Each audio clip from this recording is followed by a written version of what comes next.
Everyone, myself Akash Jain from Albatross Education Center. Today we are going to discuss class 11th chapter number 1 sets.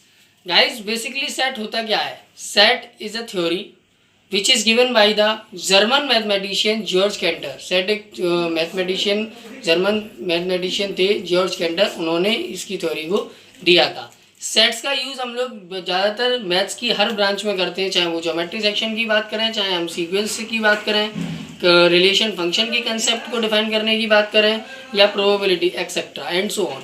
यानी कि mostly हर branch में, maths की हर branch में हम लोग sets का यूज़ करते हैं। तो आज हम लोग सेट्स के बारे में डिस्कस करते हैं। सेट्स है क्या है? सबसे पहले मैं डिफाइन करना चाहूँगा। Set is a well defined collection of object. Set जो है वो एक well defined collection of object है। फॉर एग्जाम्पल अगर मैं बात करूँ, the student of class 9 which are studying in the school, the student which are studying in class 9 of a school, ये एक तरीके का आपका सेट हो गया कि एक स्कूल के क्लास 9 में स्टूडेंट्स पढ़ रहे हैं। The set of a vowels of an English alphabet, English alphabet में जितने भी वॉवेल्स हैं उनका एक सेट हो गया। For example and so on, काफ़ी सारे हैं। यानी कि एक वेल डिफाइंड होता है कलेक्शन। क्या है? कलेक्शन होता है एक वेल डिफाइंड ऑब्जेक्ट्स का, एक वेल डिफाइंड कलेक्शन, उसको हम लोग सेट कहते हैं। इसके बाद बात आती है, हम मैथमेटिक्स में कुछ सिंबल्स को यूज़ करते हैं सेट्स को डिफाइन करने के लिए। For example N, capital N, इसका मतलब है एक ऐसा सेट जिसके अंदर सारे नेचुरल नंबर आते हैं। Set of all natural number, natural number. Z का मतलब है सेट ऑफ ऑल इंटीजर्स, ऐसा सेट जिसके अंदर सारे इंटीजर्स आते हैं। क्यू, कैपिटल क्यू का मतलब है set of all rational number, set of all rational number. N का मतलब होता है नेचुरल नंबर का सेट। जेड का मतलब है ऑल इंटीजर्स का सेट। क्यू का मतलब है ऑल रेशनल नंबर का सेट। आर का मतलब है रियल नंबर का set, set of all real number. Z plus का मतलब है set of all positive integers, set of all positive integers. Q plus को हम लोग लिखते हैं set of all positive rational number, set of all positive rational number. R plus का मतलब है set of all positive real number, set of all positive real number. तो इन सिंबल्स का हम लोग मैथ्स में यूज करते हैं। Clear guys? सेट्स मैंने क्या बताया आपको? अ well defined collection of object. इसके बाद हम लोग बात करते हैं एम्प्टी या नल या वॉइड, तीनों एक ही नाम है। एम्प्टी सेट किसे कहते हैं? एक ऐसा सेट जिसके अंदर एक भी एलिमेंट आपको नहीं मिलेगा, एक भी element. For example set of student which are studying in class 10 and 11 in a single year. यानी कि 10th और 11th दोनों एक साथ स्टूडेंट पॉसिबल ही नहीं है कि दोनों क्लास के स्टूडेंट एक ही साल में कवर अप कर लें। तो इस तरीके के सेट को हम लोग एम्प्टी सेट कहेंगे। Set of 7 in a dice, 7 आना चाहिए किसी भी डाइस के अंदर। ऐसा कोई भी सेट नहीं है जिसके अंदर एक डाइस हो उसके अंदर 7 आ जाए। तो इस टाइप के जो सेट है, इस टाइप के जो सेट है उनको हम लोग क्या कहते हैं? Empty set. क्या कहते हैं? Empty set. इसके बाद आता है how to represent a set. Sets को किस तरीके से रिप्रेजेंट करना है, सेट को रिप्रेजेंट किस तरीके से करना है, इसको बताने के लिए हम लोग क्या करेंगे? दो टाइप्स के हैं। सबसे पहला है आपका सेट बिल्डर फॉर्म और दूसरा है आपका roster tabular form. Set builder और रोस्टर टेबुलर फॉर्म, इन दो टाइप्स के से हम लोग सेट को रिप्रेजेंट करते हैं। सेट बिल्डर का मतलब है एक ऐसा रिप्रेजेंटेशन जिसके अंदर सेट जो है, सेट ऑफ ऑल एलिमेंट्स का जो सेट है वो एक सिंगल कॉमन प्रॉपर्टी शो करता है, सिंगल कॉमन प्रॉपर्टी।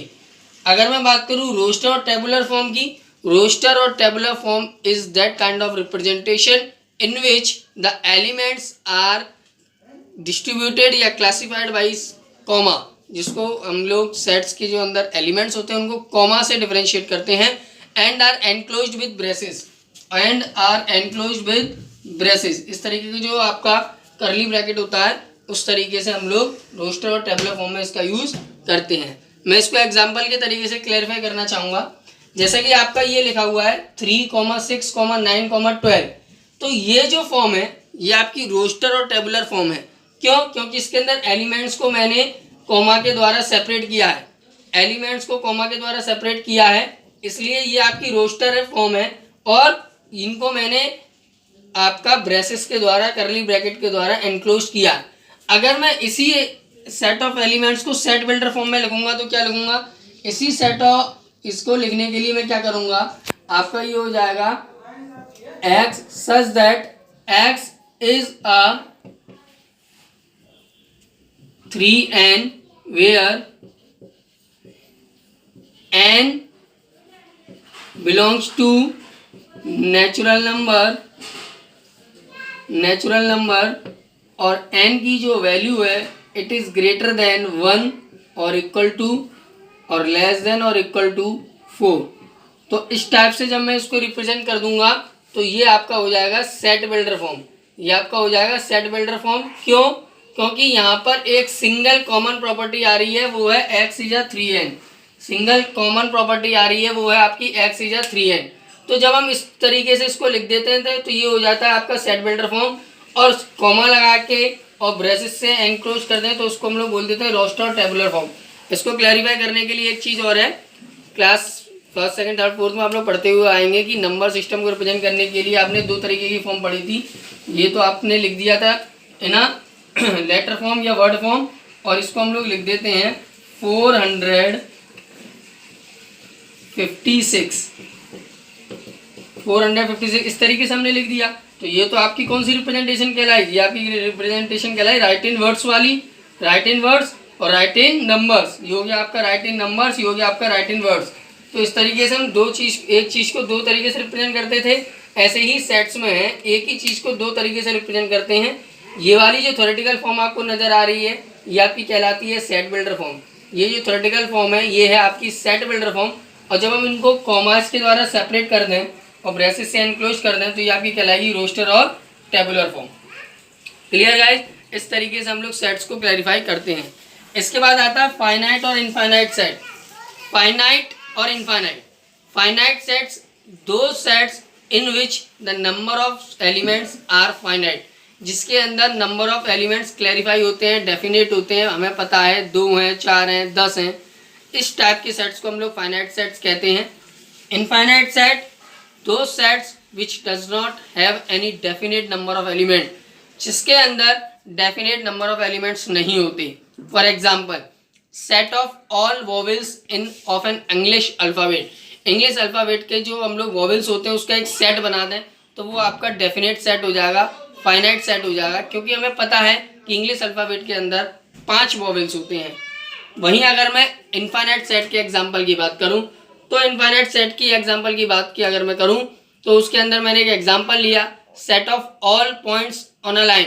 एक लाइन के ऊपर सारे पॉइंट्स का मैंने एक सेट बना दिया। तो आप लोग जानते हैं किसी भी लाइन के ऊपर infinite indefinite number of points को हम लोग मार्क कर सकते हैं। तो इस टाइप के सेट्स को हम लोग कहते हैं इनफाइनाइट सेट, क्योंकि हमें पता ही नहीं है कि इसके अंदर कितने एलिमेंट्स हैं, अनकाउंटेबल। क्लियर? तो जब हमें पता होता है डेफिनेट नंबर ऑफ एलिमेंट्स इसके अंदर सेट के अंदर हैं तो वो हो गया आपका फाइनाइट। जब नहीं पता है, इनडेफिनेट नंबर ऑफ एलिमेंट्स हैं किसी भी सेट के अंदर, तो वो हो गया आपका इनफाइनाइट सेट। इसके बाद आता है इक्वल और इक्विवेलेंट। ऐसा सेट जिसके अंदर नंबर ऑफ एलिमेंट्स के साथ साथ पर्टिकुलर एलिमेंट भी इक्वल है, पर्टिकुलर एलिमेंट भी इक्वल होगा तो वो आपका इक्वल सेट कहलाएगा। अगर केवल नंबर ऑफ एलिमेंट्स बराबर हैं लेकिन उसके अंदर जो एलिमेंट प्रेजेंट है वो इक्वल नहीं है तो वो आपका कहलाएगा इक्विवेलेंट सेट। मैं एग्जांपल के लिए क्लैरिफाई करना चाहूँगा। यहाँ पर एक सेट है ए बी सी डी लिखा हुआ है, दूसरा सेट है बी डी सी बी ए लिखा हुआ है। तो आप देख रहे हैं दोनों सेट के अंदर नंबर ऑफ एलिमेंट्स की बात करें तो इसके अंदर भी 4 हैं, इसके अंदर भी 4 हैं। तो ये इक्विवेलेंट सेट है। इक्विवेलेंट सेट में हम लोग केवल नंबर ऑफ एलिमेंट्स देखते हैं, उसके अंदर कौन से एलिमेंट है इससे मैटर नहीं करता है, इट डजंट मैटर। अब मैंने यहाँ पे देखा ए बी सी डी है, यहाँ पे भी ए बी सी डी है, तो ये दोनों सेट इक्वल सेट हो गए। क्यों? इसके अंदर नंबर ऑफ एलिमेंट्स के साथ साथ पर्टिकुलर एलिमेंट भी इक्वल है, पर्टिकुलर एलिमेंट भी इक्वल है। जब किसी भी दो सेट के अंदर नंबर ऑफ एलिमेंट्स के साथ साथ पर्टिकुलर एलिमेंट भी सेम होता है तब हम उसे इक्वल सेट कहते हैं। केवल नंबर ऑफ एलिमेंट सेम है, अंदर के एलिमेंट सेम नहीं है, तो हम उसे केवल इक्विवेलेंट सेट कहेंगे। फॉर एग्जांपल सी है, इसके अंदर 5 एलिमेंट है,